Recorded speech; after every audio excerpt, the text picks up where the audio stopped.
Mesdames et messieurs, chers étudiants, chers stagiaires, heureux de vous revoir. Alors aujourd'hui, on va poursuivre le même cours les états financiers à l'analyse de rentabilité d'investissement. اليوم غنهضروا على ce qu'on appelle le free cash flow, le FCF, le cash flow, ou ce qu'on appelle le flux de trésorerie libre. Bien sûr, le mot cash flow, c'est un terme اللي هو connu بزاف à l'échelle mondiale. تنقولوا الكاش فلو، تسمعوا في les investissements على الكاش فلو. Alors شنو هو هذا الكاش فلو؟ شنو هما هاد الفلux de trésorerie libre؟ هما ce qu'on appelle les montants litigés لينا، c'est le reste.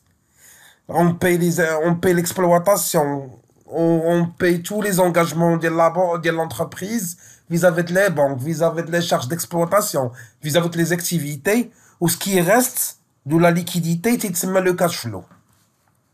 Yani, ce qu'on appelle, c'est quoi? C'est l'argent que l'entreprise qu'elle génère, elle est alors, grâce à son activité, yani, il doit régler toutes les dépenses, toutes les charges opérationnelles, ou les investissements nécessaires, les dépenses, soit à court terme ou à long terme. Ce qui reste de la liquidité, c'est les cash flow. Les cash flow, soit il rembourse par anticipation des crédits, ou là il veut les actionnaires les dividendes, ou là des actions, des actions, mais ce qui reste du résultat non encore distribué. On traite les charges, on soulève tous les charges, ce qui reste de la liquidité. C'est la trésorerie qui reste. C'est le free cash flow. Et autrement dit, c'est quoi le cash flow libre, ou là ce qu'on appelle le free cash flow? C'est les liquidités disponibles après que l'entreprise a couvert ses besoins pour maintenir et développer son activité. C'est-à-dire, le flow, l'argent qui reste lorsqu'il a comblé toutes les dépenses de l'exploitation ou toutes les dépenses de l'investissement, ce qui reste de l'argent, c'est le cash flow. Une réinvestissement, une restructuration, des actions. Donc, c'est ce qu'on appelle, c'est le dernier montant après la liquidation de tous les charges ou toutes les dépenses d'investissement. Donc, pour calculer le free cash flow, généralement, le résultat opérationnel net plus l'amortissement moins la variation des besoins opérationnels de financement, notamment le besoin de fonds de roulement, alors moins les dépenses d'investissement. Ça, c'est la formule de calcul des cash flow libres. Alors, pour calculer le résultat opérationnel net, il y a l'EBIT, Earning Before Interest and Taxes, il y a le résultat d'exploitation avant de retirer les impôts et les intérêts, fois 1 moins le taux d'impôt. Bien sûr, pour savoir c'est quoi EBIT, il faut retourner les vidéos précédentes, même le playlist de l'analyse financière, on va trouver c'est quoi EBIT, c'est quoi EBITDA. Donc il faut voir les vidéos ou les exercices pour comprendre. Alors, l'amortissement, c'est quoi l'amortissement? Les dépréciations des immobilisations. Soit amortissement ou la provision, ce sont des dépréciations, c'est une perte de valeur des biens immobilisés dans le temps. Une variation il y a le besoin de fonds de roulement, ou là ce qu'on appelle le besoin opérationnel de financement. Bien sûr, pour ça, c'est quoi un besoin de fonds de roulement? Alors, il faut retourner dans la même playlist, on trouve c'est quoi le besoin opérationnel de financement, justement le besoin de fonds de roulement. Ok, ce qu'on appelle les dépenses d'investissement. Ce sont les actifs de l'entreprise, tels que des machines, des bâtiments, des constructions. Donc, ce sont les dépenses en quoi on a investi. Donc, je vous les avantages de le cash flow libre ou ce qu'on appelle le free cash flow. La première, alors, donc, la première des choses, l'avantage c'est un indicateur que l'entreprise a de la liquidité, le flux. Indicateur que l'entreprise est là de l'argent.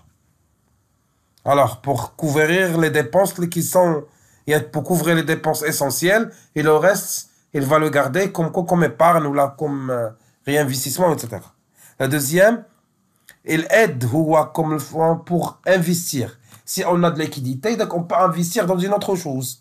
C'est pour cela, elles permettent en temps de faire de calculer ce qu'on appelle la vanne, les IA, qui va nous donner est-ce que le projet qu'on a entamé, est-ce qu'il est rentable ou il n'est pas rentable.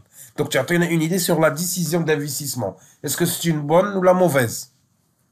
La troisième, lorsqu'on a un fonds de roulement ou lorsqu'on appelle ça un flux de trésorerie libre, on encourage d'autres investisseurs à acheter nos actions.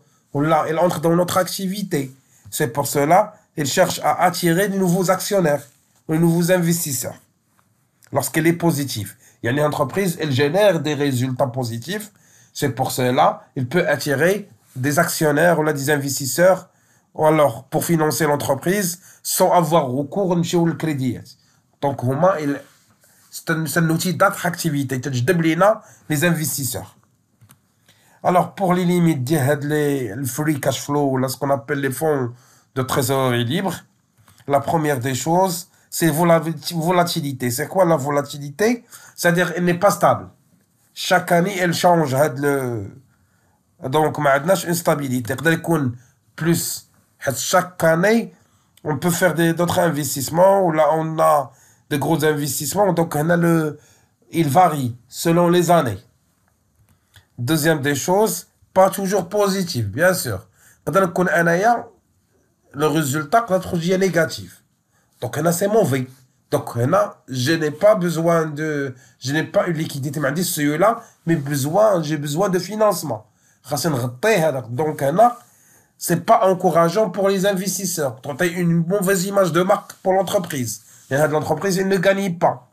C'est pour cela, donc, lorsqu'elle est négative, donc ça peut influencer sur l'image de marque de l'entreprise. Comme étant la rentabilité.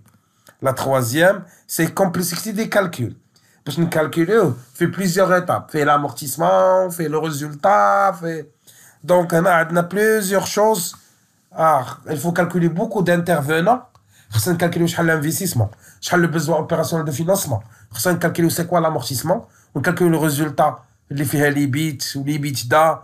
On calcule le taux d'impôt. On soustrait tout cela pour calculer le free cash flow. Donc, il y a beaucoup de calculs. C'est ce qui représente un inconvénient pour cet indicateur. Pour bien comprendre Hatché, toujours un exercice facile. Lorsqu'on va entamer tous les chapitres, on va faire un exercice global qui englobe le tout qu'on a fait jusqu'à maintenant. Donc, exercice d'application, une entreprise a les données suivantes. Le résultat opérationnel est l'EBIT 500 000 dirhams. Le taux d'impôt 30%. L'amortissement chaque année à 20 000 dirhams. La variation de besoin opérationnel de financement, elle a augmenté la variation de plus, donc 20 000 dirhams. Les dépenses d'investissement, 100 000 dirhams. Ce qu'on a dépensé en investissement, 100 000 dirhams. Donc il faut calculer le free cash flow, le flux de trésorerie libre. Donc, on va passer. Donc, pour calculer le free cash flow, on va les donner en dessous. Donc, à la formule. Donc, pour commencer à calculer les NOPAT, les bits, fois 1 moins le taux d'impôt. Il y a le résultat opérationnel net d'impôt. Donc, les bits, le earning before interest and taxes, c'est le résultat avant de retirer les intérêts et les impôts, et il y a 500 000. On a 1 moins le taux d'impôt, il y a 30%. Est égal 350 000 dirhams. Bien sûr, on a l'amortissement, il y a 20 000 dirhams. On a la variation de besoin de fonds de roulement, le besoin opérationnel de financement, il est égal à 20 000 dirhams. On a les dépenses d'investissement, les est égal à 100 000 dirhams. Donc, on va les déployer la formule. Donc, le résultat opérationnel net d'impôt est égal à 350 000 dirhams. Plus l'amortissement est égal à 20 000 dirhams annuel. Moins la variation de besoin de fonds de roulement est égal à 20 000 dirhams. Les dépenses d'investissement, 100 000 dirhams. Donc, ce qui est égal à 250 000 dirhams, vous voyez ce qu'on appelle les fonds libres. C'est le net après le retrait de toutes les dépenses d'investissement et d'exploitation. قاتلنا 250 000 dirhams net. Donc, 250 000 dirhams, le flux, pardon pour le titre, là, c'est pas le coût du capital, je m'excuse, mais c'est le FCF. C'est le flux de trésorerie libre, lorsqu'on a le cash flow. J'ai oublié de retirer le titre. Donc, le flux de trésorerie libre de l'entreprise pour l'année 2022, pardon, juste pour corriger l'anomalie. Donc, alors, parce qu'elle est très importante pour ne pas se tromper, parce qu'on est toujours le cash flow. Donc, comme interprétation, il y a 250 000 dirhams. Alors, les flux de trésorerie représentent quoi de l'entreprise pour l'année 2023 et de 250 000 dirhams. Cela signifie, après avoir tous les dépenses de l'activité essentielle de l'exploitation ou l'investissement, l'entreprise a 250 000 dirhams net pour financer des activités là pour redistribuer des dividendes. Il y a 250 000 dirhams comme liquidité. Pourquoi? Pour financer d'autres activités ou là pour distribuer des dividendes les actionnaires. Donc, le net, c'est la liquidité qui reste. C'est le free cash flow. Et à travers le montant de free cash flow, on peut voir le projet, est-ce qu'il est rentable, il n'est pas rentable, parce qu'on va calculer à travers ce qu'on appelle la valeur actuelle nette, qu'on va le voir la vidéo, après la vidéo prochaine. On se verra dans un autre vidéo sur lequel on va traiter ce qu'on appelle la valeur résiduelle des investissements ou la valeur terminale des investissements. Passez une excellente soirée, à la prochaine. Salam alaikum.